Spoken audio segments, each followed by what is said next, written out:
बाबा साहब यहाँ से स्टार्ट कीजिएगा कि आज आपको क्या कि बुलाया गया था कि आज आखिरी इजलास होगा तो अपना सारा जो कंक्लूजन है वो करेंगे या पहले की तरह अचानक फैसला हुआ जैसे पहले भी कमेटी चली हो गई थी अचानक से फिर इलेक्शन कमीशन ने दोबारा बनाई थी कि आज कोई ऐसा सीन हुआ कि अचानक से कमेटी ने कहा कि आज आखिरी इजलास नहीं हमें तो स्क्रूटनी कमेटी जो है वो नोटिस के ज़रिए मदऊ करती है और हमें नोटिस मौसूल हुआ ये शायद 9 तारीख थी कि 12 तारीख को दोबारा 2 बजे कमेटी का इजलास है। हम खुद भी इस बात पे हैरान थे कि कमेटी का अब जो बुनियादी मकसद था वो इलेक्शन कमीशन ने अपने 14 अप्रैल 2021 के ऑर्डर में बड़े वाज़े तौर पे लिख दिया, आप तफसीली रिपोर्ट 30 मई तक यानी मई के महीने के आखिर तक आप जमा कराएं। साथ ही उन्होंने हमें इजाज़त दी कि हम 2 ऑडिटर्स को ये जो तमाम डॉक्यूमेंट जो पीटीआई ने जमा कराए, चाहे फोटो कॉपी हैं, चाहे वो तस्दीक शुदा नहीं है, मोहर शुदा नहीं है, जैसे भी हैं, क्योंकि हमसे वो 28 बैंक अकाउंट जो स्टेट बैंक के ज़रिए आए वो हमें अभी भी हमसे छुपाए गए हैं। और आज भी मैंने स्क्रूटनी कमेटी में ये कहा कि ये कैसा कौमी इदारा है, कैसा आईनी इदारा है जिसकी जिम्मेदारी सच्चाई की तह तक पहुँचनी है, जो हकीकत में सबूत को छुपा के बैठा है, जो हमसे छुपा के बैठा है, कौम से छुपा के बैठा है। यानी वो 28 जो बैंक स्टेटमेंट्स हैं और उसमें जब हमने ये परूसल किया तो 28 में से 5 बैंक अकाउंट्स जो हैं उनसे पीटीआई ने लाताल्लुकी का इजहार किया, जिसमें एक पीटीआई का अकाउंट आज़ाद कश्मीर में है और दूसरी तरफ देखें कि आज़ाद कश्मीर में पीटीआई के चेयरमैन इमरान खान और वज़ीर आज़म इमरान खान साहब वहाँ कैंडिडेट्स भी नॉमिनेट करते हैं, वहाँ के प्राइम मिनिस्टर का इंतखाब भी करते हैं और वहाँ पे जो पीटीआई का अकाउंट है जिसको यहाँ से चलाया जा रहा था उसको डिसऑन करते हैं। सब 5 अकाउंट्स को डिसऑन करते हैं। इसके अलावा ऐसे अकाउंट्स बरामद हुए कि जो फॉरेन एक्सचेंज में पैसा आता है और वो तमाम का तमाम पैसा जो है वो अननोन अकाउंट्स में चला जाता है।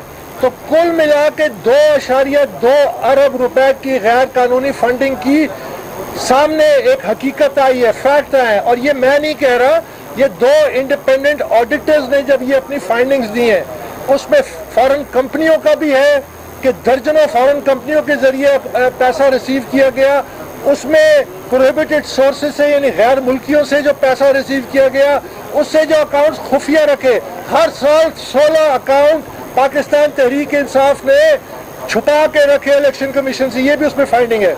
अब ये सवाल उठता है कि लोग ये कहते हैं कि ये ऑडिटर आपने मुकर्रर किए, हमने यकीनन मुकर्रर किए, लेकिन पाकिस्तान तहरीक इंसाफ जो सालाना अपनी ऑडिट रिपोर्ट जमा कराती है उसमें ऑडिटर भी तहरीक इंसाफ उनका इंतखाब करती है। एक ऑडिट रिपोर्ट में दस्तखत मौजूद है, उन ऑडिटर्स का आगे अकाउंटेबिलिटी हो सकती है, हम उसके जवाब दें। एक एंट्री जो हमने की है वहाँ पे जो रिपोर्ट, बावजूद इसके जो रुकावटें खड़ी की हैं, तो ये मामला हमने पहले भी कहा था कि ये मामले को तात्तुल क्यों दिया जा रहा है, वो इसलिए कि ये जो स्क्रूटनी कमेटी है ये मुकम्मल तौर पर नाकाम हुई। हमने 55 घंटों में एक तफसीली रिपोर्ट पेश कर दी, जो डॉक्यूमेंट इन्होंने हमें दिखाए, ये 3.5 सालों में एक रिपोर्ट सामने नहीं ला सकी। स्क्रूटनी कमेटी को पहले हुक्म दिया गया 2 जून 2020 को कि आप 17 अगस्त तक रिपोर्ट जमा कराएं। उन्होंने जो रिपोर्ट जमा कराई उसको मुस्तरद कर दिया गया इलेक्शन कमीशन ने। उनको फिर मौका दिया गया 14 अप्रैल के ऑर्डर के तहत कि आप 30 मई तक रिपोर्ट जमा कराएं। उन्होंने फिर कोई रिपोर्ट जमा नहीं कराई और फिर ये कमेटी का इजलास बुला दिया। तो हमने ये उनको बताया कि हमारे नज़दीक जब तक इलेक्शन कमीशन ऑर्डर ना करे ये इजलास जो है गैर कानूनी है, इसकी कोई कानूनी हैसियत नहीं है। और वैसे भी एक मेंबर कमेटी के मौजूद भी नहीं थे, तो 2 मेंबरों पे कमेटी भी नहीं बनती पूरी। उसके बावजूद उन्होंने कहा कि हम करेंगे मीटिंग। हमने उन पर वाज़ेह कर दिया कि अब आपकी जिम्मेदारी है कि आप इलेक्शन कमीशन में अपनी रिपोर्ट जमा कराएं, हमारी रिपोर्ट आपके रिकॉर्ड का हिस्सा है, उसके लिए हम जवाब दें। आप हमसे कोई सवाल पूछना चाहते हैं हम जवाब दें, हम इलेक्शन कमीशन के सामने जवाब दें। हम चाहते हैं कि इस केस का फैसला हो। और मुझे बड़े दुख से कहना पड़ता है कि इस तमाम 3.5 साल के अमल में स्क्रूटनी कमेटी ने अपना कानूनी जिम्मेदारी पूरी नहीं की और جو الیکشن کمیشن کا آرڈر تھا 27 اگست 2020 کا، جس میں انہوں نے اسکروٹنی کمیٹی کو بالکل رپورٹ کو مسترد کیا تھا، اس کے بعد ان کو مستعفی ہو جانا چاہیے تھا۔ آج بھی انہوں نے الیکشن کمیشن کے آرڈر کے احکامات کی تعمیل نہیں کی، جو ان کو کہا گیا تھا کہ آپ مئی کے آخر تک اپنی رپورٹ جمع کرائیں۔ تو یہ کیس انتہائی اہم فیز میں ہے۔ میں آپ سے یہ ضرور کہنا چاہوں گا کہ آپ کے سامنے آپ گواہ رہنا، میں نے بارہا یہ کہا ہے کہ اس کیس میں اتنے بڑے پیمانے پہ جب غیر قانونی فنڈنگ ہے تو اس کے قومی سلامتی پہ اثرات پڑ سکتے ہیں، آپ سب گواہ رہنا۔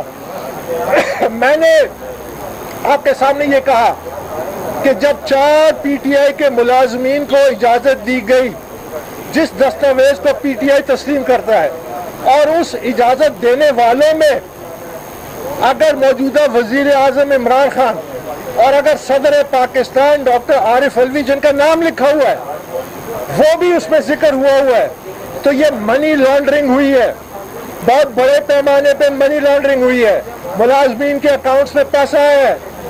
پورے سعودی عرب اور مڈل ایسٹ میں پاکستان تحریک انصاف عمران خان فنڈ ریزنگ کرتے رہے، دستاویزی ثبوت موجود ہیں، ریکارڈ جو ہمیں دکھایا گیا اس پہ ایک پیسہ سعودی عرب سے انہوں نے تسلیم نہیں کیا۔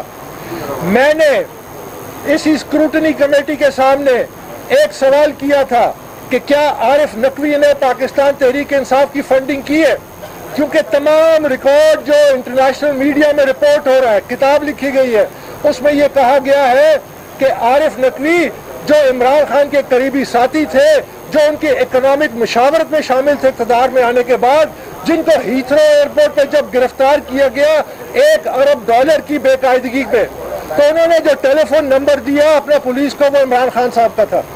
میں نے ان سے یہ سوال کیا تھا کہ آپ پی ٹی آئی سے پوچھیں کہ کیا عارف نقوی نے پی ٹی آئی کی فنڈنگ کی ہے یا ابراج گروپ نے کی ہے۔ کمیٹی نے انکار کر دیا، پوچھنے سے انکار کر دیا۔ میں آپ کے سامنے یہ رکھنا چاہتا ہوں کہ بارہا میں یہ کہتا آیا ہوں کہ یہ ایک دن آئے گا، کاش پاکستان کی یہ ادارے یہ سچے معنوں میں ایک تحقیق کرتے، فیکٹس کو سامنے لاتے اور جو بھی ہوتا اس کے خلاف کارروائی کرتے، چاہے منی لانڈرنگ ہوئی ہے، چاہے کنسیلمنٹ آف اکاؤنٹس ہوئی ہے، چاہے غیر قانونی سورسز آف فنڈز ہے جس کے ثبوت موجود ہے۔ آج یہ کیس جو ہے یہ ایسے سٹیج پہ پہنچ گیا ہے کہ یہ بین الاقوامی نظروں میں آ چکا ہے، اور ایسے ادارے بین الاقوامی شاید اس پہ تحقیقات بھی کر رہے ہیں۔ تو جب وہ حقیقت سامنے آئے گی تو یہ پاکستان کی قومی سلامتی پہ اس کا اثر پڑے گا۔ اس کا ذمہ دار وہ ہیں جنہوں نے اس کیس پہ چھپانے کی کوشش کی، طوالت دی۔ پی ٹی آئی نے 7 سال سے اپنے آپ کو احتساب سے بچانے کی کوشش کی اور سچائی نہیں سامنے آنے دی، وہ ذمہ دار ہے۔ 10 اکتوبر 2019 کو الیکشن کمیشن آف پاکستان نے یہ فیصلہ لکھ کے دیا کہ ہسٹورک ابیوز آف لا ہوا ہے، یہ اس کے ذمہ دار ہے۔ یہ ادارے، یہ جو اسکروٹنی کمیٹی ہے جس نے اپنا بنیادی فرض نہیں ادا کیا، جس نے اپنا بنیادی جو ان کی ذمہ داری تھی کہ وہ تحقیقات کرے، شفاف فیکٹس کو اکٹھا کرے، بجائے اس کے کہ وہ فیکٹس کو اکٹھا کرے وہ فیکٹ ہائڈنگ میں لگ گئے، وہ ثبوت کو چھپانے میں لگ گئے۔ یہ ذمہ دار ہوں گے جب پاکستان کی قومی سلامتی پہ اثر پڑے گا اس کیس کی وجہ سے۔ اور یہ میں آج ریکارڈ پہ اس لیے لا رہا ہوں کہ یہ حالات پاکستان کے جو ہے اس وقت، یہ حالات ٹھیک نہیں ہے۔ آپ کو بین الاقوامی طور پہ شکنجے میں جکڑا جا رہا ہے اپنی کوتاہیوں کی وجہ سے۔ ہم نے اپنے ملک میں جب تک قانون نافذ نہیں کریں گے، ہم جب تک مضبوط اور کمزور کو ایک کٹورے میں نہیں رہیں گے، جب تک ہم پاکستان جو ہے اسی طرح مشکلات کا سامنا کرتا رہے گا۔ تو میں یہ آپ کے سامنے آخری بات کرنا چاہتا ہوں کہ ہم نے آج اس اسکروٹنی کمیٹی میں وہ کچھ سنا جو اگر ہم ریکارڈ پہ لے آئے تو اس ادارے کی کوئی حیثیت نہیں رہے گی، اس کی کوئی عزت نہیں کرے گا۔